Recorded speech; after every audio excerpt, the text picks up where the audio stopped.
வணக்கம் வந்தன மக்களே, இது தமிழச்சி குரல். உங்களில் ஒரு குரல். இந்த காணொலியில் நீங்கள் பார்க்க போகிற சிறுகதை கூண்டுக்குள்ளே ஒரு பச்சை கிளி.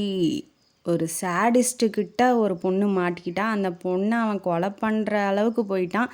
அந்த பொண்ணு எப்படி காப்பாற்றப்படுறா, அந்த பொண்ணோட வாழ்க்கை எப்படி இருக்கும் அப்படிங்கிறது தான் இந்த கதை. வாங்க கதைக்குள்ளே போகலாம்.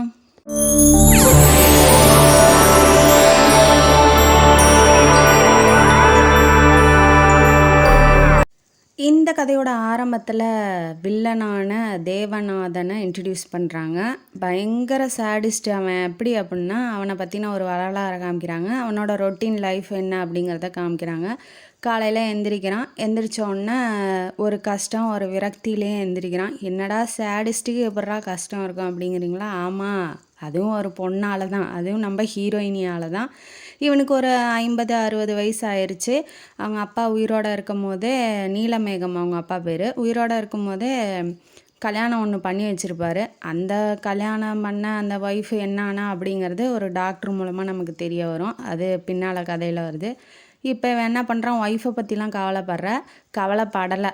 அவன் என்ன பண்ணுறான்னா ஒரு ஜிப்பாவை, கட்டில் மேலே இருக்க ஒரு ஜிப்பாவை எடுத்து போட்டுக்கிட்டு, நல்லா ஹேருக்கெல்லாம் டை அடிச்சுக்கிட்டு, நல்லா முகத்துக்கெல்லாம் நல்லா பாலிஷ் போட்டு, நல்லா சென்டெல்லாம் அடிச்சுக்கிட்டு, நல்லா சூப்பராக பணக்கார குடும்பம், அதனால் அதுக்கு தகுந்த மாதிரியே இருக்கான். நமக்கு என்னடா குறைச்சல், ராஜா மாதிரி இருக்கும், அவள் விட்டுட்டு போனால் என்ன அப்படிங்கிற மாதிரி அவன் பேசிகிட்டு இருக்கான். ஏன் விட்டுட்டு போனா, யார் விட்டுட்டு போனா அப்படிங்கிறதுலாம் தெரியல. காலையில் விடிஞ்சோடனே கீழே இறங்கி வரான்.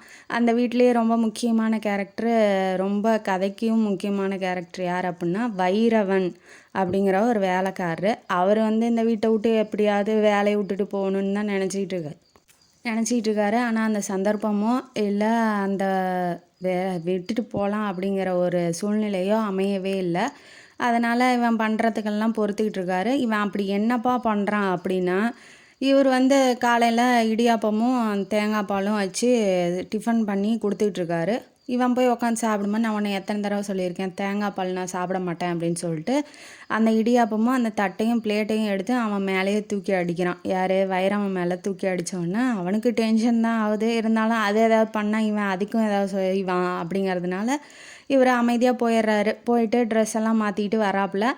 அதுக்கப்புறம் பார்த்தா டேபிளில் ஒன்றுமே இல்லை. எல்லாத்தையும் பிடிக்கலன்னு வச்சு சாப்பிட்ருக்கான். இவன் எப்படி அப்படின்னா டயத்துக்கு அவனுக்கு சாப்பாடு கொடுத்துடணும். இல்லை அப்படின்னா அவன் ரொம்ப மூர்க்கமான கோணமாக மாறிடுவான். இப்போ வெளியிலலாம் இருக்கிறவங்களுக்கெல்லாம் இவன் எப்படி தெரியுறான் அப்படின்னா ரொம்ப வள்ளல் தன்மை உடையவர், ரொம்ப நேர்மையானவர், ரொம்ப நல்லவர் அப்படிங்கிற ஒரு இமேஜை க்ரியேட் பண்ணி வச்சுருக்கான். ஆனால் உள்ளுக்குள்ளே எப்படி அப்படின்னா இப்போ வைரம் நினச்சி பார்க்குறான்.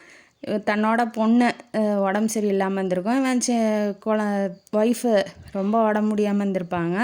ஒய்ஃபும் காப்பாற்ற முடியல, குழந்தைய பெற்று போட்டு செத்து போயிட்டாங்க. இப்போ குழந்தையும் காப்பாற்ற முடியாமல் ஆயிடுச்சுன்னா என்ன பண்ணுறது அப்படின்னு சொல்லி பயப்படுறான்.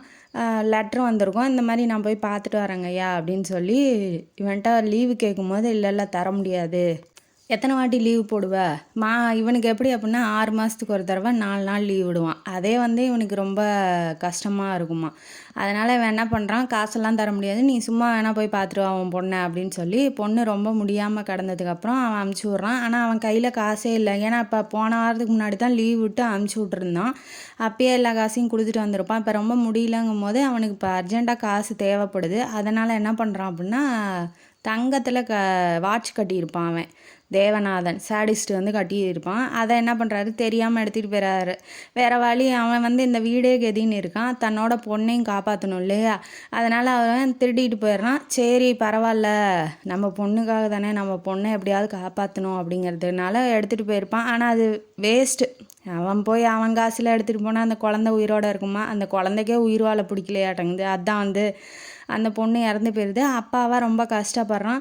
1 மாதம் அங்கேயே வீட்லேயே இருந்துடுறான். அவங்க சொந்த ஊர்லேயே இருந்துட்டு 1 மாதம் கழித்து வேறு வழி, அங்கே தானே வேலை செஞ்சாகணும். அதனால் தேவநாதன் வீட்டுக்கே வந்துடுறான். வந்தோடனே தேவநாதன் ஆல்ரெடி கண்டுபிடிச்சி வச்சுருப்பான். ஏன்டா வாட்ச் எடுத்த, எதனாலடா அப்படின்னு சொல்லி ரொம்ப சண்டை போட்டிருப்பான். இல்லைங்க ஐயா, பணம் கேட்டேன், நீங்கள் தான் தரமாட்டேன்னு சொல்லிட்டீங்க, பொண்ணுக்கு ரொம்ப உடம்பு முடியல ஐயா, அதை செலவு பண்ணலான்னு போனேன், என் பொண்ணே செத்து போயிடுச்சிங்க அப்படின்னு சொல்லி அவன் கதறான். அந்த கதறலையோ அந்த கண்ணீரையோ அவன் மதிப்பே அதாவது பொருட்டே பண்ணல. நீ ஏன்டா எடுத்த என் வாட்சை, அதுதான் அவனுக்கு முக்கியமாக இருக்குது. சாட்டையை எடுத்து வெளுன்னு வெளுக்கிறான். நீ வா போலீஸுக்கு போகலாம், நீ உன்னை ஜெயிலில் கொண்டு போய் போடுறேன் அப்படின்னு சொல்லி அவனை மிரட்டவும் அவன் காலிலே விழுந்துடுறான். ஐயோ சாமி, என்னை எதுவும் பண்ணிடாதீங்க, நான் இனிமேட்டு எந்த தப்பு பண்ண மாட்டேன், வாழ்நாள் ஃபுல்லாக உங்களுக்கே உழைச்சி கொட்டி இங்கேயே இருக்கிறேன், கொஞ்சம் கொஞ்சமாக என் சம்பளத்துலேருந்து நீங்களே பிடிச்சிக்கோங்க காசை, அந்த வாட்சுக்கு எவ்வளோ காசோ அந்த காசை நீங்கள் பிடிச்சிக்கோங்க அப்படின்னு சொல்கிறான். சரி, இனிமேட்டு ஏதாவது என்னை மீறி தப்பு பண்ண அவ்வளோதான், நீ முதுகு தோலை உரிச்சிருவேன், கொண்டு போய் ஜெயிலில் போட்டுருவேன் அப்படின்னு பயம்படுத்தியே வைரவனை அங்கே வேலை வாங்கிட்டு இருக்கான் அந்த வீட்டுக்குள்ளே. ரொம்ப கஷ்டப்படுறான். இப்போ எங்கேயும் அவன் நினச்சாலும் போக முடியாது. இவனே ஏதாவது ஒரு பொருளை திருடி வச்சுக்கிட்டு இந்த மாதிரி திருடிட்டான் அப்படின்னு சொல்லி பொய்ப்பழி கூட போடலாம் இல்லையா? ஏன்னா அந்த வாட்சு கொண்டு போய் அடகு வச்சுருப்பான். அந்த வாட்சை அடகு வச்சவன் இவன் தான் கொண்டாந்து வச்சான் அப்படின்னு சொல்லிட்டு இவன்கிட்ட சொல்லியிருப்பான். யாருக்கிட்ட? தேவநாதன் சேடிஸ்ட்டுக்கிட்ட சொல்லியிருப்பான். அதனால் இப்போ இவன் திருடிட்டான்னா அவன் வாட்சே திருடியிருக்கான், அப்போ இதையும் திருடியிருப்பான்ல அப்படிங்கிற ஒரு சூழ்நிலை ஒரு சுச்சுவேஷனில் எல்லாம் நம்ப தானே செய்வாங்க. அதனால அவனுக்கு ஈஸியாக போயிடுது வைரவனை ஏமாத்துறது. இவன் இப்போ இது பழைய கதை. ஏன் அந்த வைரவன் வீட்டில் இருக்கான், அவன் எதனால் அந்த வீட்டை விட்டு போக முடியல அப்படிங்கிறது உங்களுக்கு புரிஞ்சிருக்குன்னு நினைக்கிறேன். இப்போ எல்லாம் சாப்பிட்டு முடிச்சிட்டானா அந்த பிளேட்லாம் எடுத்துகிட்டு போய் வச்சுட்டு அவன் வேலையை ஆரம்பிக்கிறதுக்காக இப்போ எல்லாம் வீட்டு வேலையெல்லாம் செஞ்சுக்கிட்டு இருக்கான். இவன் தோட்டத்தில் உலாவிட்டு இருக்கும்போது டாக்டர் வராரு. உடம்பு சரியில்லை, அவனுக்கு வயசாகிடுச்சு இல்லையா, அதனால் அப்பப்போ செக்கப் பண்ணிக்கிறதுக்கு டாக்டர் வருவார். வந்தோடனே என்னப்பா என்ன பண்ணுறீங்க, வாங்க உடம்ப செக் பண்ணிக்கலாம் அப்படின்னு சொல்லி கூப்பிட்றாப்புல. அதனால் இவனும் போகிறான், இந்த தேவநாதனும் போகிறான். டாக்டர் பேர் நாராயணன், அவரும் கூட்டிகிட்டு போய் செக் பண்ணிகிட்ருக்காரு. இவருக்கு என்னன்னா டாக்டருக்கே அவன் எப்படிப்பட்டவன் அப்படிங்கிறது தெரியும்.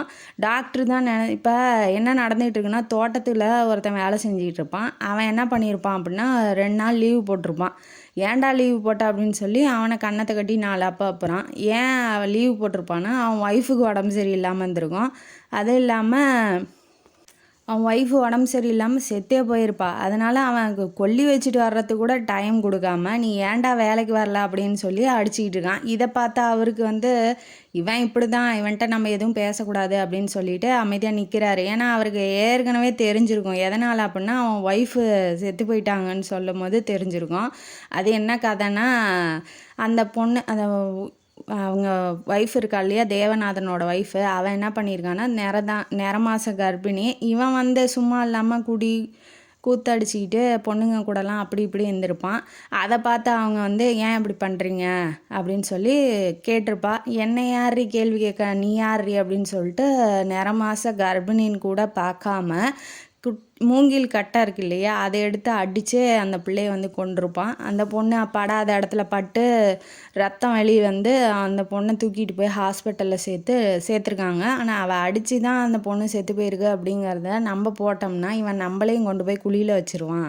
அப்படிங்கிறதுனால அந்த நாராயணன் என்ன பண்ணிட்டாரு, இப்போ குழந்தை பெற்றுக்க முடியாமல் ஆயிடுச்சு, அதனால் வலி தாங்க முடியாமல் கஷ்டப்பிரசவத்தினால செத்து போயிட்டாங்க அப்படிங்கிற மாதிரி ஒரு ரிப்போர்ட்டை தயார் பண்ணி கையெழுத்து போட்டிருக்காரு. இவன் கையெழுத்து போடலனாலும் அவன் என்ன பண்ணுவான்னு நமக்கு தெரியும் இல்லையா, அந்த சேடிஸ்ட்டு. அதனால் அவனை பற்றி அவனுக்கு தெரியும்.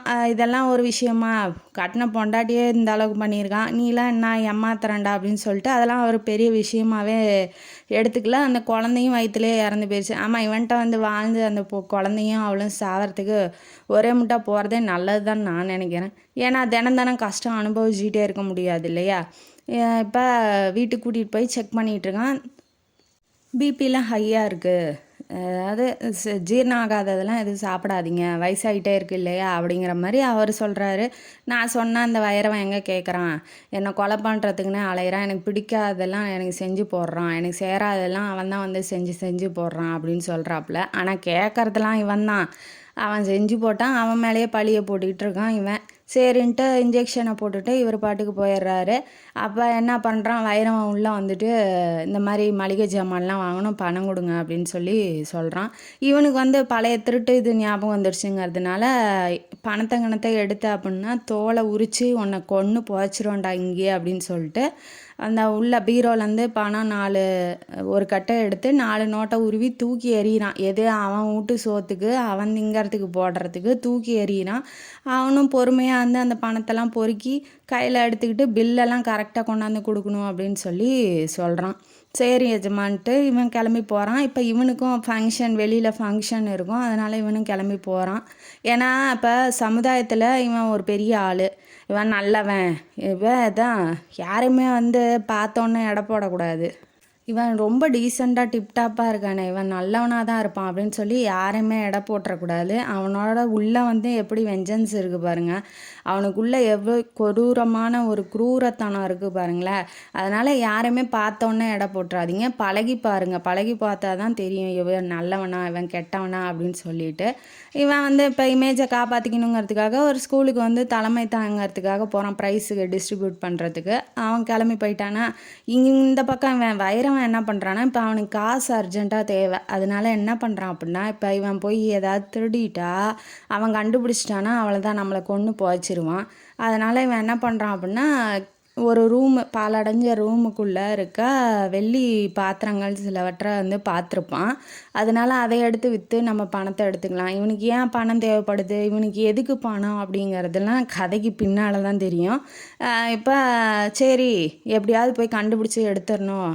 ஏன்னா அங்கே வச்சது பெரிய விருந்து வச்சுருப்பாங்க, அப்போ வந்து வச்ச பாத்திரம், அதாவது அவங்க அப்பா காலத்தில் இன்ன வரைக்கும் அங்கே இருக்கிறது அவரே மறந்து போயிருப்பார். அப்படிங்கிறதுனால தேவநாதனே மறந்து போயிருப்பான். அதனால் நம்ம என்ன பண்ணுறோம், அதை எடுத்து நம்ம விற்று நம்ம பணத்தை வச்சுக்கலாம் அப்படின்னு சொல்லி ஒரு மூட்டையை கட்டுற மாதிரி ஒரு பேக்கை எடுத்துக்கிட்டு போகிறான். ரொம்ப பயந்து தான் போகிறான். ஏன்னா அங்கே வந்து திடீர்னு உள்ளே வந்து இவன் பார்த்துட்டானா என்ன பண்ணுறது அப்படிங்கிறதுனால பயந்து போகிறான். போய் அந்த ஒரு சாக்கு பையில் ஒரு சில வெள்ளி பாத்திரங்கள்லாம், ஒரு பெரிய தாலி மாதிரி இருக்குது, அதுக்குள்ளே இருக்கிற வெள்ளி பாத்திரங்கள்லாம் எடுத்து அந்த இதுக்குள்ளே போட்டு வச்சுருக்கான். சாக்குக்குள்ளே போட்டுட்டு எடுத்துகிட்டு வந்துட்டான். இப்போ நம்ம ஜாமான் வாங்க போகணும். இவன் வந்துட்டான், வீட்டுக்கு வந்துட்டான். இப்போ இவ்வளோ மூட்டையோடு எடுத்துக்கிட்டு போனால் அவன் கண்டுபிடிச்சிருவான் இல்லையா, என்னடா மூட்டை எங்கடா எடுத்துகிட்டு போகிறான்னு. அதனால் என்ன பண்ணுறான் அப்படின்னா, தட்டை மட்டும் வெள்ளி தட்டை மட்டும் ஒரு 2-3 எடுத்து பேக்கில் போட்டுக்கிட்டு சுருட்டி எடுத்துகிட்டு போகிறான். காய் வாங்க போகிறேன் அப்படிங்கிற மாதிரி. ஏன்னா தெரியாது இல்லையா, மூட்டைக்குள்ளே பை மாதிரி எடுத்து சுட்டிகிட்டு போகும்போது தெரியாது இல்லையா, அதனால் அந்த மாதிரி எடுத்துகிட்டு போகிறான். போனதுக்கப்புறம் இவன் ஒன்றும் கண்டுக்கல, சரி இவனை ஜாமான் வாங்க தானே போகிறான்னு சொல்லிட்டு விட்டுட்டான். இவன் போய் விற்று பக்கத்து ஊருக்கு, இந்த ஊரில் விற்றா தெரிஞ்சிடும் இல்லையா, அதனால் பக்கத்து ஊருக்கு பஸ் ஏறி போய் விற்றுட்டு எல்லாத்தையும் பேங்க்கில் இருந்து பணத்தெல்லாம் போட்டுட்டு திரும்ப வரான். தேவநாதன் வந்து இவனுக்காக வெயிட் பண்ணிகிட்ருக்கான். ஏன் அப்படின்னா, வேலைக்கு சாப்பிட்ணும் இல்லையா, அவன் வர்றதுக்கு லேட் ஆயிடுச்சு. அதனால் வேகமாக உப்புமாவை சூடு பண்ணி எடுத்துகிட்டு வந்து டேபிள் மேலே வைக்கிறான். அதுக்கப்புறம் பத்திரிக்கையை எடுத்து படிச்சுக்கிட்டு இருக்கான். என்ன சொல்கிறான் அப்படின்னா, இந்த மாதிரி கிரீஸ் நாட்டில் ஒரு 2 தம்பிங்க ஒரு தங்கச்சி சேர்ந்து கடைசி தங்கச்சியை 40 வருஷமாக அடைச்சி வச்சுட்டாங்க ஒரு ரூமில். இந்த நியூஸ் உனக்கு படிக்க தெரியுமாடா, படிடான்னு சொல்லி நியூஸ் பேப்பரை வந்து கொடுக்குறாப்புல. கொடுக்கும் போதே சொல்கிறாரும் கூட அந்த நியூஸ் என்ன அப்படிங்கிறத. இந்த மாதிரி அடைச்சி வச்சு போலீஸுக்கு தெரிஞ்சு அந்த பொண்ணு உடம்புல 40 வருஷமாக இவனுங்கெல்லாம் தொந்தரவு பண்ணியிருக்கானுங்க. பொண்ணு உடம்புல ஒட்டு துணி கூட இல்லை, இந்த மாதிரி அடைச்சி வச்சு கொடுமைப்படுத்தியிருக்காங்க. என்ன வைரவா நியூஸ் எப்படி இருக்குது அப்படின்னு சொல்லி இவன் எப்பேற்பட்ட குரூரத்தனமானவன் பாருங்கள், எந்த நியூஸை சொல்கிறான் பாருங்கள். அவனுக்கு என்னன்னா, வைரவனுக்கு முகம்லாம் வேர்க்குது. ஏன் வேர்க்குது, எதனால் வேர்க்குது, இவன் ஏதாவது தப்பு பண்ணிட்டானா, இல்லை அவன் ஏதாவது சாடிஸ்ட்டு ஏதாவது தப்பு பண்ணிட்டானா என்னான்னு தெரியல. என்னடா ஆடு தெருவு நம்ம திருடிட்டு ஓடின மாதிரி முழிச்சிட்டு இருக்கப்பா, போய் வேலையை போடுறான்னு சொல்லிட்டான். இப்போ எதுக்கு இந்த நியூஸை அவன்கிட்ட சொல்லணும், எதுக்கு அவன் முழிக்கணும், இவன் எதுக்கு அதட்டணும், ஒன்றும் புரியல. இவன் பாட்டுக்கு நியூஸ் பேப்பரை மடித்து அங்கேயே வச்சுட்டு இவன் வேலையை பார்க்க ஆரம்பிக்கிறான். அப்போ வந்து இவன் சித்தப்பா ஒரு சாடிஸ்ட்டு அப்படின்னு சொல்லி அந்த வீட்டில் வளர்ந்த ஒரு பொண்ணு சொல்லியிருப்பா. அதை வந்து அவர் காதில் வந்து ஒலிச்சிக்கிட்டே இருக்குது. யார், அந்த வைரவன் காதில். இந்த பக்கம் நான் இந்த நியூஸ் பேப்பரை பார்த்துட்டு நான் இந்த மாதிரி வந்து உன்னை ஏதாவது பண்ணனா, உன்னை ஏதாவது அடித்து கொடுமைப்படுத்தினேன்னா என்ன சேடிஸ்ட்டுன்னு எப்படி நீ சொல்லலாம் அப்படிங்கிற மாதிரி இங்கே வந்து இவன் தேவநாதன் வந்து புலம்பிகிட்டு இருக்கான். அந்த பொண்ணு யார், என்ன, எதனால் இந்த மாரி 2 பேரும் ரியாக்ட் பண்ணுறாங்க அப்படிங்கிறதே நமக்கு ஒன்றும் புரியல. இப்போ வந்து தேவநாதன் வந்து தூங்க போயிட்டான். அந்த சேடிஸ்ட்டு தூங்க போயிட்டான். இந்த பக்கம் இவனுக்கு தூக்கமே வரல. இந்த மாதிரி நியூஸை கேட்ட உடனே சின்ன வயசுலேருந்தே அந்த பொண்ணை எப்படி வளர்த்தோம், அந்த பொண்ணுக்கு என்னென்ன பிடிக்கும் அப்படிங்கிறத ஒன்று ஒன்றா நினச்சி பார்க்குறான். அந்த பொண்ணு யாரும் இல்லை, ஹீரோயினி தான். ஹீரோயினி பேர் தமயந்தி. அவங்க வந்து சின்ன வயசில் அவங்க அம்மா இல்லை, பாட்டி மருதம்மாள் கூட இந்த வீட்டுக்கு வந்திருப்பாங்க.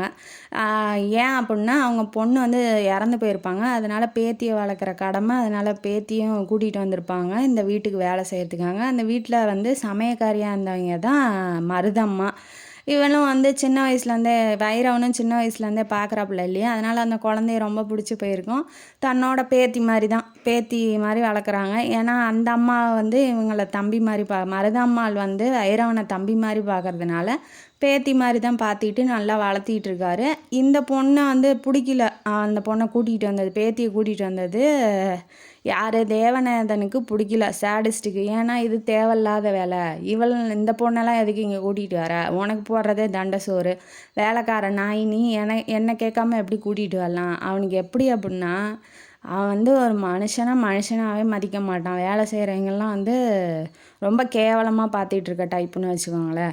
சரின்ட்டு இனிமேட்டு உங்கள் கண்ணிலே படமாட்டாங்கன்னு சொல்லி மருதம்மா வந்து அந்த பக்கம் வெளியில் வேலைக்காரங்களாம் தங்குவாங்க இல்லையா, அந்த ரூம்லேயே வச்சு வளர்த்திக்கிட்டு இருக்காங்க. ஒரு நாள் என்ன ஆகுது, அழுதுகிட்டே உள்ளே வரா. அழுக்கு பாவாடை தலையெல்லாம் களைஞ்சி போய் சின்ன பொண்ணாக வந்தோடனே சேடிஸ்ட்டுக்கிட்ட பாட்டி எந்திரிக்க மாட்டேங்கிறாங்க அப்படின்னு சொல்லவும் அவன் உள்ளேருந்து கேட்டுருவான் வைரவன். என்னடாம்மா சொல்கிற, பாட்டி எந்திரிக்க மாட்டேன், வா உடனே போகலாம், அந்த முதலாளி உக்காந்துருக்காரு, முதலாளிகிட்ட சொல்லலாம், அதாவது அவன் தேவநாதன்கிட்ட சொல்லலாம் அப்படிங்கிறதெல்லாம் இல்லை, வா போகலான்னு குழந்தைய தூக்கிட்டு ஓடி போய் பார்க்கும்போது தான் தெரியுது மருதாம்மாள் வந்து நெஞ்சோலியில் இறந்து போயிருப்பாங்க. சரி, அவங்களுக்கு என்ன செய்ய வேண்டிய முறை, தம்பி தானே, செய்ய வேண்டிய முறையெல்லாம் எல்லாத்தையும் செஞ்சுட்டு அந்த குழந்தையன்மேட்டு தன்னோட அரவணைப்பிலே வளர்க்கணும் அப்படின்னு சொல்லி வைரவன் வந்து சின்ன வயசுலேருந்தே நம்ம தமயந்தியை வளர்த்துருப்பாங்க. ஒரு ஏஜ் ஸ்கூல் முடித்து ஸ்கூல்லேயே வந்து ஃபஸ்ட்டாக வந்திருப்பான். இன்ன வரைக்கும் அவன் பார்த்ததில்ல, தேவநாதன் வந்து தமயந்தியை பார்த்ததில்ல. ஏன்னா அவனுக்கு பிடிக்காதுங்கிறதுக்காக அந்த வீட்டு பக்கமே அவள் வரமாட்டா.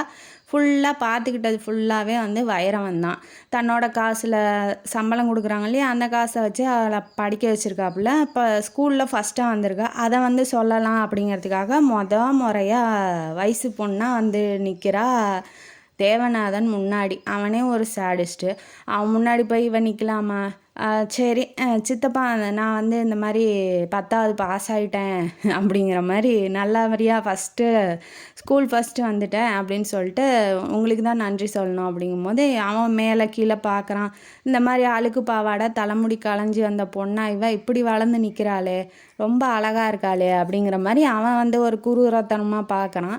பார்த்தோன்னே எனக்கேம்மா நன்றி சொல்கிற, போய் வைரவனுக்கு சொல்லு, அவன் தானே உன்னை பார்த்துக்கிட்டான் இல்லை, அவர் பார்த்துக்கிட்டாலும் நான் இருக்கிறது உங்கள் இடம் தானே அப்படின்னு சொல்லி சொல்கிறா. ரொம்ப நன்றின்னு சொல்கிறா.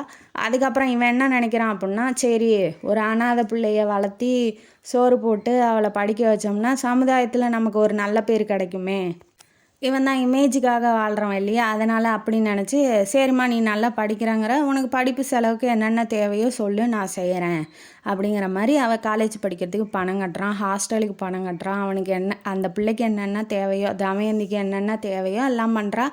ஹாஸ்டலில் லீவ் விட்டால் லீவுக்கு வருவாள். வந்தபோது வீட்டு வேலையெல்லாம் அவள் எழுத்து போட்டு செஞ்சுக்கிட்டு இருப்பாள். வைரவனுக்கு உதவியாக இந்த பலா சொலையெல்லாம் இருக்கு இல்லையா, பலா சொலையெல்லாம் கட் பண்ணி ஃப்ரை மாதிரி பண்ணி தர்றதெல்லாம் அவனுக்கு ரொம்ப பிடிக்கும் தேவநாதனுக்கு.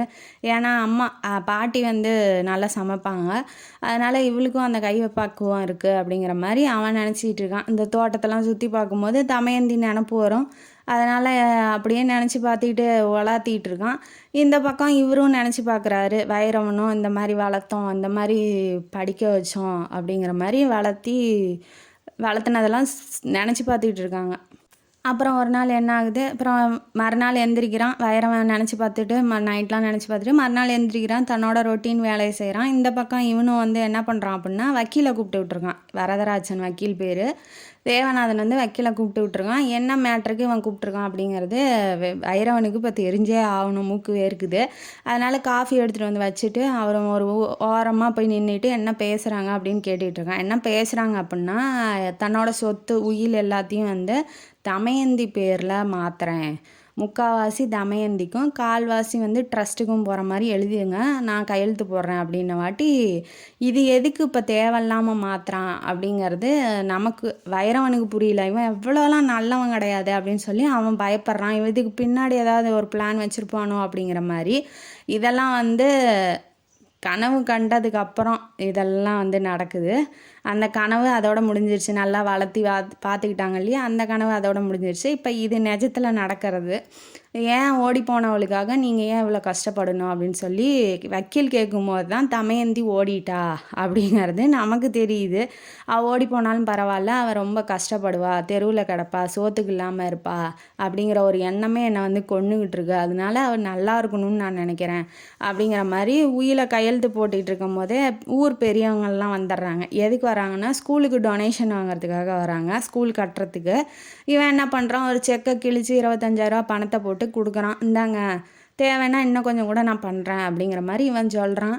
இது என்ன உயில் வக்கீல்லாம் வந்திருக்காருன்ன வாட்டி இந்த மாதிரி ஓடிட்டா இல்லையா, அவன் நல்லா இருக்கணும்னு சொல்லி, ஏதாவது இவன் நல்லவன் அப்படிங்கிறத ஊர் நம்பணும் அப்படிங்கிறதுக்காக எல்லா வேலையும் செஞ்சிகிட்ருக்கான்.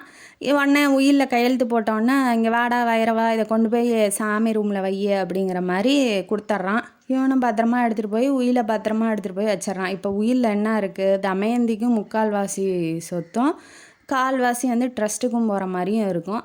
சரின்ட்டு இப்போ இந்த சீனெல்லாம் முடிஞ்சதுக்கப்புறம் தோட்டத்து பக்கம் வளாத்திக்கிட்டு இருக்கான். அப்போ வந்து வைரவன் வரான். இன்றைக்கி தமயந்தியோட பிறந்த நாள் தானே, 4 வருஷம் கழித்து அவள் பிறந்த நாளை கொண்டாடணுன்னு எனக்கு ஆசையாக இருக்குடா அப்படின்னு சொல்லி சொல்கிறான். ஏண்டா நீ என்ன பண்ணுற, என்ன செய்ய போகிற அப்படிங்கிறது எனக்கு ஒன்றும் புரியல, எனக்கு பயமாக இருக்குது அப்படின்னு சொல்லி மனசுக்குள்ளேயே நினச்சிக்கிட்டு இருக்கான். இப்போ என்ன நடந்திருக்கும் அப்படின்னா, அவள் பிறந்த நாள் என்ன வாட்டி தமயந்தியோட ஃப்ளாஷ்பேக்குக்கு போகிறாங்க. ஆடை எதுக்கு வளர்த்துவோம் நம்மெல்லாம், எதுக்கு வளர்த்துவோம், பலி கொடுத்து வெட்டி கறியாக்கி சாப்பிட தானே வளர்த்துவோம். இப்போ இவன் வந்து எச்ச கையில் காக்கா ஓட்டாத பையன் அள்ளி அள்ளி ஒரு பிள்ளைக்கு இறக்கிறான் அப்படின்னா ஆப்வியஸாக என்னவா இருக்கும், அந்த பொண்ணு வந்து சித்தப்பான்னு கூப்பிடுது. அந்த முறையில் கூட அவன் வந்து அந்த உறவு முறையே மாற்றி அமைக்கிற மாதிரி இவன் பண்ணுற சேட்டையெல்லாம் இருக்குது. இப்போ என்ன நடக்குது அப்படின்னா, என்ன வேணுமோ சொல்லு, நான் செய்கிறேன் அப்படிங்கிற மாதிரி கூட்டிகிட்டு போகிறான். அந்த பிள்ளை ஊருக்கு வந்தால் கூட்டிகிட்டு போகிறான். வெளியில் ட்ரெஸ்ஸு வாங்கி தரான், நகை வாங்கி தரான், என் கையில் செலவுக்கு பணம் கொடுக்குறான், அள்ளி இறக்கிறான். இதெல்லாம் பார்த்துட்டு அந்த பிள்ளை வந்துக்கிட்டு, எதுக்கு சித்தப்பா இதெல்லாம், சித்தப்பாங்குது. அந்த உறவு முறை கூட அவன் மரியாதை கொடுக்காம, இல்லை நீ வச்சுக்கோ, உனக்கு ஏதாவது செலவு இருக்கும், வயசு பொண்ணு தானே நீ அப்படிங்கிற மாதிரி சொல்கிறான். உங்கள் காலேஜெல்லாம் பியூட்டி காம்படிஷன்லாம் வைக்க மாட்டாங்களா, ஏன் அப்படின்ன வாட்டி, ஏன் சித்தப்பா அப்படிங்கும்போது, இல்லை நீ அதில் கலந்துக்கிட்டீங்கன்னா நீ தான் நம்பர் 1 வருவேன்னு ஒரு மாதிரியாக பேசுகிறான். அப்போ வந்து தமயந்திக்கு ஒரு மாதிரியாக இருக்குது. இப்போ ஒரு ஆண்மகன் வந்து அப்ரோச் பண்ணும்போது தெரியும் இல்லையா, ஒரு சித்தப்பானா என்ன லிமிட்டு, ஒரு பெரியப்பானா என்ன லிமிட்டு, நம்ம எப்படி பார்க்குறோமோ அப்பானா என்ன லிமிட்டோ அந்த லிமிட்டேஷன் தெரியும் இல்லையா. இவன் அந்த லிமிட்டுக்கு மீறி பேசுறதுனால, அதுவும் பார்க்குற பார்வையும் சரியில்லைங்கிறதுனால ஒரு மாதிரியாக அவளுக்கு கருக்குன்னு படுது. ஆனால் அது அப்போதைக்கு எதுவும் பேசலை. வாங்கி கொடுத்து வீட்டுக்கு கூட்டிகிட்டு வந்துடுறான். கூட்டிகிட்டு வந்தோடனே என்ன ஆகுது, மறுநாள் என்ன பண்ணுறான் அப்படின்னா, அவனோட ரூமுக்கு ஜூஸ் எடுத்துகிட்டு போய் வைக்கிறதுக்காக போகிறா தமயந்தி. போனதுக்கப்புறம் இவன் சும்மா இல்லாமல் என்ன பண்ணுறான் அப்படின்னா, வா எனக்கு கால் வலிக்குது, கை வலிக்குது, வந்து அந்த மருந்து எடுத்து தடவை அப்படின்னு சொல்லி சொல்கிறான்.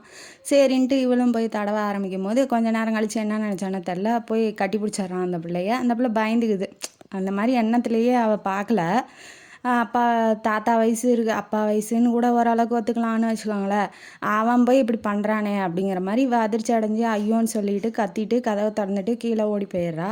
வைரவன்ட்ட போய் நடந்ததெல்லாம் சொல்கிறான், அந்த மாதிரி இவன் பண்ணிட்டான் அப்படின்னு சொல்லும்போது, அவன் வந்து என்ன நினைக்கிறான் அப்படின்னா, இனிமேட்டு இந்த பிள்ளைய இங்கே வச்சுட்டு இருந்தா அது நல்லதில்ல. நீ போய் முதல்ல படிப்பை முடியுமா, அதுதான் உனக்கு வாழ்க்கையில் கை கொடுக்கும். படிப்பு முடிக்கிற வரைக்கும் இதெல்லாம் நினச்சி பார்க்காத, நல்லபடியாக படித்து முடி அப்படின்னு சொல்லி ஆறுதல் படுத்துகிறான். போ ஹாஸ்டலுக்கே போ அப்படின்னு சொல்லிட்டு மறுநாள் என்ன பண்ணுறாரு, வைரவர் ட்ரெயின் ஏற்றி அனுப்பிச்சி விட்றாரு. நீ படிப்பை முடிச்சுட்டு வா, உனக்கு கல்யாண ஏற்பாடு செஞ்சு வைக்கிறேன். நீ கல்யாணம் பண்ணிவிட்டு முதல்ல அந்த வீட்டை விட்டு கிளம்புற வழியை பாரு. இனிமேட்டு உன்னை அந்த வீட்டில் வச்சிட்டு இருக்க எனக்கும் பயமாக இருக்குது. அந்த கல்யாணம் நடக்கிற வரைக்கும் அவன் ஏதாவது தப்பாக நடந்துக்கிட்டான் அப்படின்னா அவனை நான் கொலையே பண்ணிடுவேன் அப்படிங்கிற மாதிரி இவர் ஒரு ஆறுதலாக சொல்லி அமுச்சு விட்றாரு தமயந்தியை. அவளும் படிப்பு முடிச்சுட்டு வீட்டுக்கு வரா. வீட்டுக்கு வந்ததுக்கப்புறம் அதிகமாக அந்த தேவநாதன்ட்ட போகிறதில்ல இவ. ஒரு மாதிரி ரிசர்வாகவே இருக்கா, ரொம்ப ரிசர்வாக ஆகிட்டா. அங்கே ரூமுக்கெல்லாம் போகிறதில்ல. அவனும் எந்த வேலையும் போய் பாலை கொடுத்துருவா, டீயை கொடுத்துருவா, சாப்பாடு போடு, அந்த மாதிரி எந்த வேலையும் வைக்கிறதில்ல. இவனை வந்து புரிஞ்சுக்கிறான், சரி நம்ம தப்பாக நடந்துக்கிட்டதுனால தான் அவள் இப்படி ஒதுங்கி நிற்கிறா அப்படிங்கிற மாதிரி தேவநாதனும் புரிஞ்சுக்கிறான்.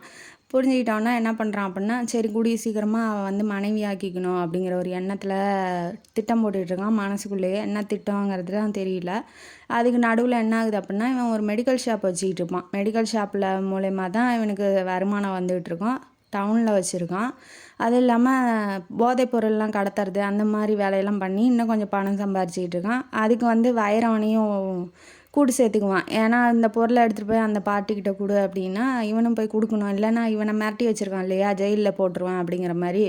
அவனை வந்து அந்த மாதிரி செஞ்சுக்கிட்டு இருப்பான். அவனுக்கு பிடிக்கல தான், இருந்தாலும் இவனுக்கு வேறு வழி இல்லை இல்லையா, அதனால் அப்படி செஞ்சுக்கிட்டு இருக்கான். இதுக்கு நடுவில் என்ன ஆகுதுன்னா, அக்கௌண்ட்டை பார்த்துக்கிட்டு இருக்கவன் ஊருக்கு போயிடுறான். இப்போ திடீர்னு அக்கௌண்ட்டு பார்த்துக்கிறதுக்கு புதுசாக ஒருத்தனை அப்பாயிண்ட் பண்ணோம். அதனால் ஃப்ரெண்டு ஒருத்தன் மூலயமா தேவநேசன் அப்படிங்கிறவன் இன்ட்ரடியூஸ் ஆகிறான். அவன் தான் வந்து ஹீரோவாக எந்த இதுவும் பண்ணலை இந்த ஸ்டோரியில். இருந்தாலும் ஹீரோயினியோட ஜோடி அப்படிங்கிறதுனால ஹீரோவை மட்டும் ஹீரோன்னு சொல்கிறோம். என்ன பண்ணுறான், இப்போ அக்கௌண்டண்ட்டாக வந்து ஜாயின் பண்ணிடுறான். ரொம்ப நல்ல பையன், ரொம்ப சொன்ன பேச்சு கேட்குற பையன். தேவநாதனுக்கே பிடிச்சிருக்குன்னா பார்த்துக்கோங்களேன். சாடிஸ்ட்டுக்கே அவனை பிடிச்சிருக்கு அப்படின்னா நம்ம தமயந்திக்கு பிடிக்காமல் இருக்குமா. அப்பப்போ வீட்டுக்கு வருவான், கணக்கெல்லாம் சொல்லிகிட்டு இருப்பான், கையெழுத்து வாங்குவான். இப்போ வந்து வைரம் வந்து அவனை நல்லபடியாக உபசரிக்கிறதுலாம் பார்த்தா இவன் டென்ஷன் தான் ஆகிறான். இருந்தாலும் இவ்வளோ பெரிய வள்ளலுங்கிறாங்க, வெளியில் ஒரு காப்பி தண்ணி கூட கொடுக்க மாட்டேங்கிறானேன்னு அவன் நினச்சிக்க கூடாது இல்லையா ஹீரோ. அதனால் இவனும் அமைதியாக விட்டுருவான். ஆனால் அவன் காஃபி கொடுக்கறது, இவன் நல்லா உபசரிக்கிறதுலாம் அவனுக்கு பிடிக்காது. ஒரு நாள் என்ன ஆகுது, வேலையெல்லாம் முடிச்சுட்டு வரும்போது இவன் வீட்டில் உட்காந்துட்டு இருப்பான். தமயந்தி வந்து சாப்பாடு போட்டுக்கிட்டு இருப்பாள். இதை பார்த்தோன்னா அவன் டென்ஷன் ஆகி கத்த ஆரம்பிக்கிறான். வைரவான்னு கத்தோன்னா இவன் தெரிச்சுக்கிட்டு வெளியில் வரான். வந்தோடனே யாரை கேட்டு இந்த மாதிரி வேலை வைக்கிறா, அவளுக்கு போகிற வரவனுக்கெலாம் சாப்பாடு போடுறதுக்கு தான் அவள் வீட்டில் இருக்காளா, இந்த வேலையெல்லாம் இனிமேட்டு அவளுக்கு வச்ச அவள் அவருக்கு வைக்கிறா, அவளுக்கு பிடிச்சி தானே வைக்கிறா. ஆனால் இவன் பார்த்தோன்னே டென்ஷன் ஆகி கத்துறான். எப்படி அவங்ககிட்ட போகலாம், அவங்ககிட்ட நெருங்கி பேசலாம், அவனுக்கு எப்படி சாப்பாடு போடலாம். அந்த பொண்ணு வந்து இவனுக்கே உடைமையாக இருக்கிற மாதிரி நினச்சிக்கிட்டு பேசுகிறான். ஆனால் அந்த பொண்ணு என்ன நினைக்கிறதுங்கிறதுலாம் அவனுக்கு கவலை இல்லை. இப்போ என்ன பண்ணுறான் அப்படின்னா, திட்டி விட்டுட்டானா, அதனால் இவனுக்கும் பயமாக தான் இருக்குது. இவன் வந்து கோவக்காரன் அப்படிங்கிறது அவனுக்கு தெரியும். அதனால் இனிமேட்டு நம்ம இந்த மாதிரி செயல்பாடெல்லாம் ஈடுபடக்கூடாது அப்படின்னு சொல்லிட்டு இவன் கிளம்பி வேலைக்கு போயிடுறான். வீட்டில் அந்த மாதிரி இதெல்லாம் நடக்கிறதில்ல, பேசிக்கிறது பழகிறதெல்லாம் கிடையாது. இப்போ கோயிலுக்கு மாற்றிட்டாங்க. கோயிலில் வந்து நின்றுட்டு பேசிக்கிட்டு சிரிச்சுக்கிட்டு கட்டி பிடிச்சிக்கிட்டு இருக்கிறத இவன் பார்த்துட்டான். தேவநாதன் பார்த்துட்டு ரொம்ப டென்ஷன் ஆகி வெறி ஆகிட்டான். வீட்டுக்கு வரான். வீட்டுக்கு வந்தோடனே அவள் ஒரு ஆசையாக ஒரு கோழியை வந்து வளர்த்திக்கிட்டு இருப்பாள். நீலக்காளி, கால் வந்து ப்ளூவாக இருக்கும், அது வந்து நீலக்காளி அப்படின்னு சொல்லிட்டு வளர்த்திக்கிட்டு இருப்பாள். எனக்கு அர்ஜெண்ட்டாக வந்து சிக்கன் ரோஸ்ட் வேணும், உடனே போய் அந்த கோழியை அறுத்து எடுத்துகிட்டு வா அப்படிங்கிறான். இவன் வந்து கெஞ்சரா, விட்டுருங்க நான் வளர்த்துனதை விட்டுருங்கும் போது, இல்லை எனக்கு அந்த கோழி தான் வேணும், அதோட கறியை தான் நான் சாப்பிட்டே ஆகணும் அப்படின்னு சொல்லி சேடிஸ்ட் மாதிரி நடந்துக்கிறான். ஏன் அப்படின்னு சொல்லி கேட்கும்போது, எனக்கு பிடிச்சதை நான் சாப்பிட்றேன், இதில் என்ன தப்பு இருக்குது அப்படிங்கிற மாதிரி அந்த பொண்ணு உருண்டு பிறண்டு அழுகுது.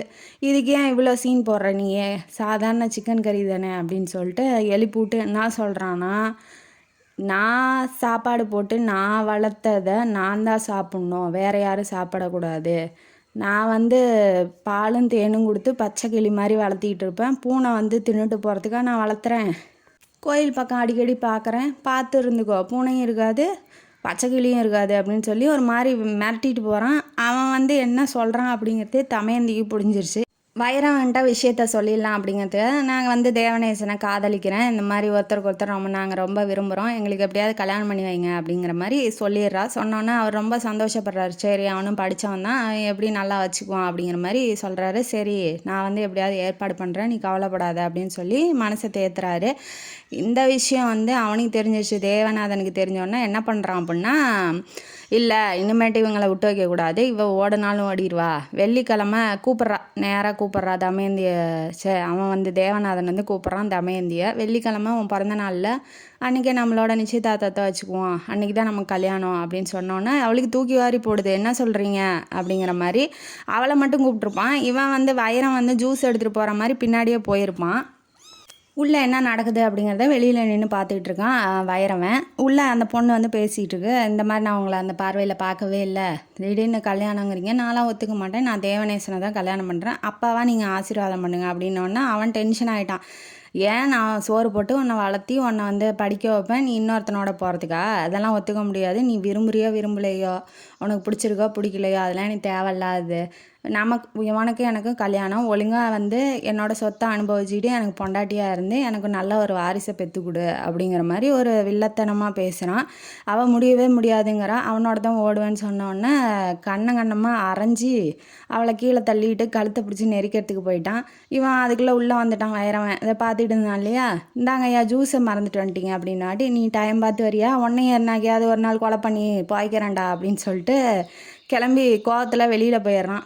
இவன் வந்து திட்டத்துக்கு வந்து சரிப்பட்டு வரமாட்டா அப்படிங்கிறதுனால இவன் என்ன பண்ணுறான், தனக்கு கிடைக்காதவ எவளுக்கும் கிடைக்கக்கூடாது, எவனுக்கும் கிடைக்கக்கூடாது அப்படிங்கிற மாதிரி இவன் ஒரு பிளான் போட்டு என்ன பண்ணுறான், வைரவனை கூப்பிட்றான். கூப்பிட்டோன்னே நீ வந்து என் திட்டத்துக்கு ஒத்துழைக்கணும், இல்லை அப்படின்னா உன்னை வந்து போலீஸில் பிடிச்சி கொடுத்துருவேன் அப்படிங்கிற மாதிரி என்ன திட்டம் அப்படிங்கிறது எதுவும் சொல்லலை. மறுநாள் என்ன பண்ணுறான், மன்னிச்சுக்கோமா, நீ என்னை சித்தப்பான்னு கூப்பிட்டது, நான் அந்த மாதிரி நடந்துக்கல, நானே முன்னேருந்து உன் கல்யாணத்தை நடத்தி வைக்கிறேன், வர சொல்ல அந்த பையனை அப்படிங்கும்போது அவளும் வந்து கூட்டிகிட்டு வந்துடுறான். கூட்டிகிட்டு வந்தோன்னா நல்ல ட்ரெஸ்ஸு, நல்ல சாப்பாடு, கையில் வந்து பூ பழ தட்டெல்லாம் கொடுத்து நீங்கள் போய் மாற்றிட்டு வாங்க, உங்களுக்கு விருந்து இருக்குது, விருந்து முடிஞ்சோன்னா உங்களுக்கு கல்யாணம் தான் அப்படின்னு வாட்டி இவங்களும் நம்பி சாப்பிட்றாங்க.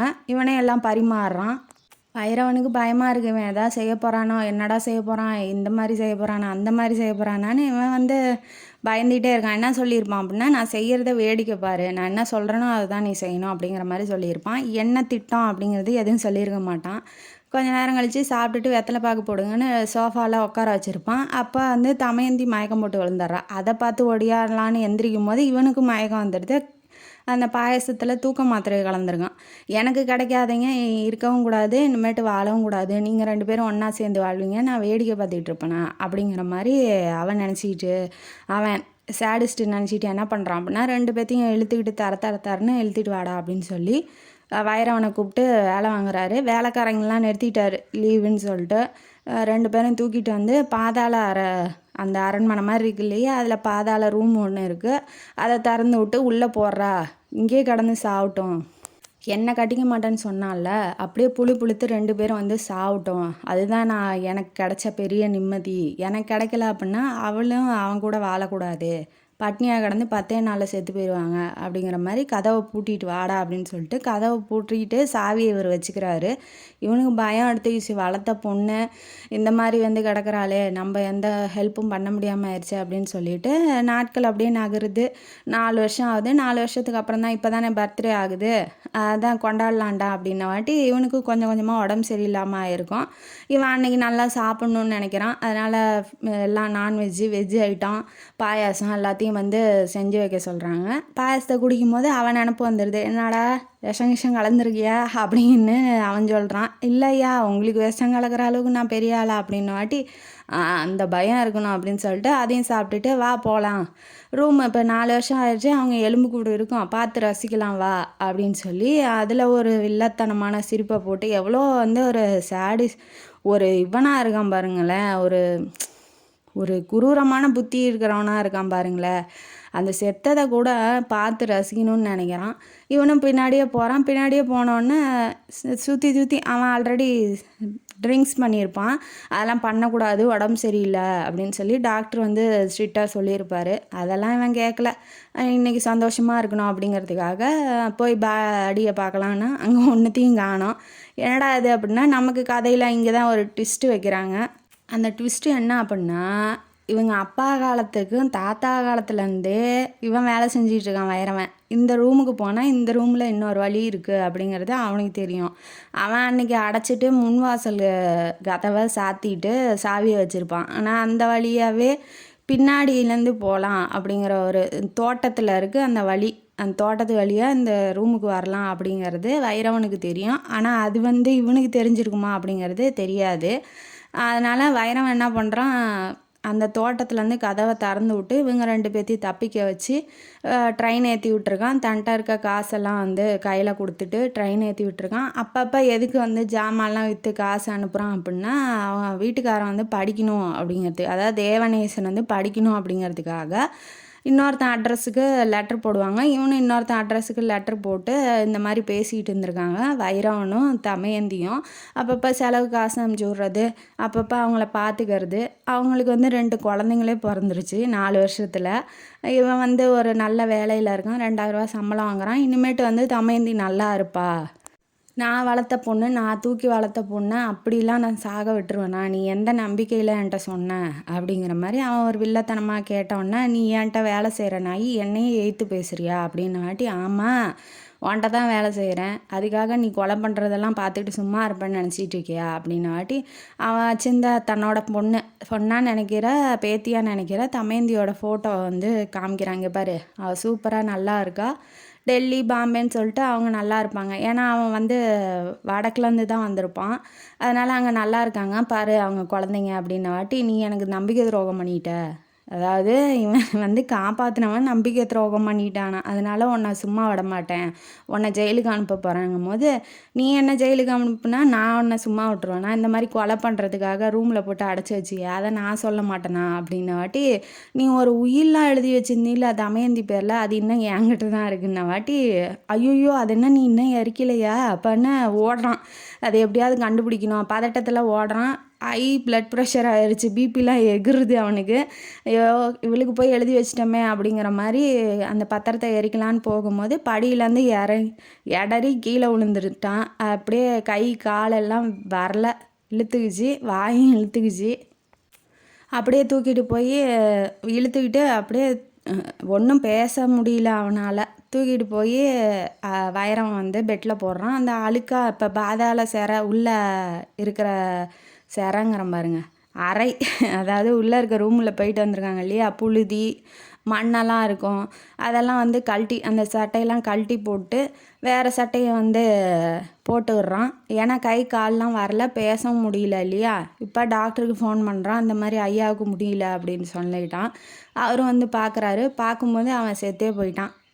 அவன் யார், சாடிஸ்ட் வந்து செத்து போயிட்டான். இந்த பக்கம் எப்பட்றா ஆச்சு அப்படின்னு சொல்லி கேட்கும்போது, இந்த மாதிரி தமயந்தியை பற்றி ரொம்ப கவலைப்பட்டுக்கிட்டு இருந்தார், நான் அவள்கிட்ட பேசிக்கிட்டு தான் இருந்தேன், இந்த மாதிரி அவள் நல்லா இருக்காயா அப்படின்னு சொல்லி ஐயாவோட மனசை குளிர்விக்கலான்னு இந்த ஃபோட்டோவை எடுத்து காமிச்சேங்க, அவர் அப்படியே அந்த சந்தோஷத்துலேயே அப்படியே கீழே விழுந்துட்டாருங்க அப்படின்னு இவனும் வந்து நல்லவன் மாதிரியே பேசி, இந்த சொத்தெல்லாம் எப்படியாவது அவங்கள கூப்பிட்டு லெட்ரு போட்டு கூப்பிட்டு வர சொல்லிடுங்க, இந்த சொத்தெல்லாம் ஒப்படைக்கணும் அப்படிங்கிற மாதிரி அவர் வைரம் வந்து பேசி வச்சுக்கிட்டு இருக்காரு. இப்போ அந்த வீடு அந்த சொத்து எல்லாமே அந்த பிள்ளை தமயந்திக்கு தான் சொந்தம். இவங்களும் வந்து தமயந்தி கீழே வேலை செய்கிற மாதிரி, தமயந்தி தான் இப்போ மகாராணியாக ஆகிட்டா அந்த வீட்டுக்கே. அதான் ஒருத்தங்களுக்கு குழி பறித்தா கடவுள் வந்து அதுக்கு மேலே பெரிய குழியாக வெட்டி வச்சுருப்பாரு பின்னாடி, அந்த மாதிரி அவனுக்கு ஆயிடுச்சு. அவன் வந்து அவளுக்கு நல்லது செய்யணும், நம்ம நல்லவனாக காமிச்சிக்கணும் அப்படிங்கிற மாதிரி செஞ்சுக்கிட்டு இருந்தான். இப்போ அதே அவனுக்கு வந்து வினையாக வந்துருச்சு. இப்போ இந்த கதை வந்து தமயந்தியா பொண்ணுங்க அவன் பிள்ளைங்க புருஷனோட வைரவனோட நல்லா வாழ்வாங்க அப்படின்னு சொல்லிட்டு இந்த கதையை இதோட முடிக்கிறேன். இந்த கதையிலேருந்து நமக்கு என்ன தெரியுது, கடவுள் கஷ்டம் கொடுத்தாலும் எங்கே யாரை எப்படி எந்த மாதிரி நிலமையின தூக்கிட்டு போகணும், எந்த மாதிரி நிலமையில வாழ வைக்கணும் அப்படிங்கிறது அவருக்கு தெரியும். அவர் மேலே பாரத்தை போட்டுருங்க, கஷ்டம்னா அவர் பார்த்துக்குவார் அப்படிங்கிறது. எப்படி கை கொடுக்க ஒருத்தரை அனுப்பி வைப்பார் கடவுள், அதனால் பயப்படாதீங்க அப்படின்னு சொல்லிட்டு இந்த கதையை இதோட முடிப்போம். இந்த கதைங்கானாலையும் உங்களுக்கு பிடிச்சிருந்தா லைக் பண்ணுங்கள், ஷேர் பண்ணுங்கள், சப்ஸ்கிரைப் பண்ணுங்கள், கமெண்ட் பாக்ஸில் கமெண்ட் பண்ணுங்கள். நன்றி மக்களே.